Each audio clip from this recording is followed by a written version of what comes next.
Ibrahim Traoré entre dans l'histoire, c'est inédit. Pour plus d'informations après le générique.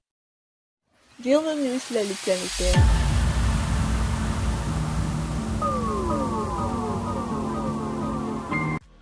Mais tout d'abord, avant de commencer, n'oubliez pas de vous abonner et activer la cloche de notification, car cela vous permettra de ne plus manquer les prochaines vidéos. Let's go!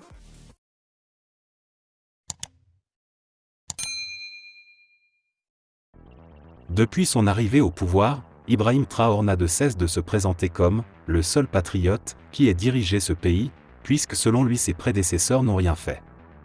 De même, il n'a d'égard que pour ses partisans, les autres Burkinabés étant selon ses propres termes des « apatrides ». Il n'y a pas meilleur moyen pour diviser les Burkinabés et jamais le Burkina Faso n'a été autant divisé. En maintenant la suspension des activités des partis politiques et des OSC sans autre raison que celle de la priorité accordée à la lutte contre le terrorisme, alors que dans le même temps ses partisans font tout ce qu'ils veulent, le MPSR2 fait du deux poids deux mesures. En effet, les partisans de IB manifestent à la moindre occasion pour justifier leur soutien au président et ne s'embarrassent même pas de demander des autorisations. Tout leur est permis jusqu'à organiser leurs activités dans les provinces afin d'élargir leur champ d'action et tenter de contrer les manifestations spontanées des populations pour réclamer de la nourriture et plus de sécurité. Comme si cela ne suffisait pas, les mêmes individus inondent les réseaux sociaux de messages haineux, d'injures et des menaces contre tous ceux qui ne pensent pas comme eux et ont le courage de le dire. Les autorités font plus que les tolérer puisque ces messieurs agissent à visage découvert malgré la violence de leurs propos sans être inquiétés par les services compétents. De manière évidente, ils se sentent protégés voire même encouragés.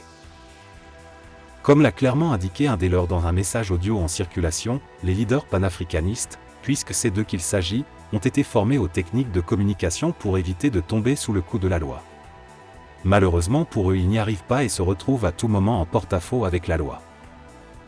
Ce laisser-faire du capitaine Ibé fait courir au Burkina Faso les risques d'une fracture irrémédiable qui fera l'affaire des terroristes qui nous endeuillent.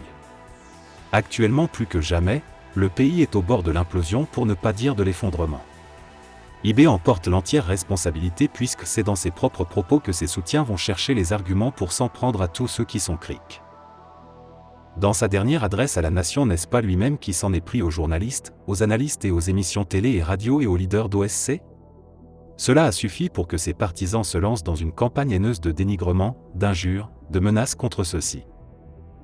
Pour faire face, des journalistes et leaders d'opinion régulièrement menacés pour avoir critiqué le président et laissés à eux-mêmes par les pouvoirs publics, ont été obligés de créer un collectif pour mieux s'affirmer et défendre leurs droits.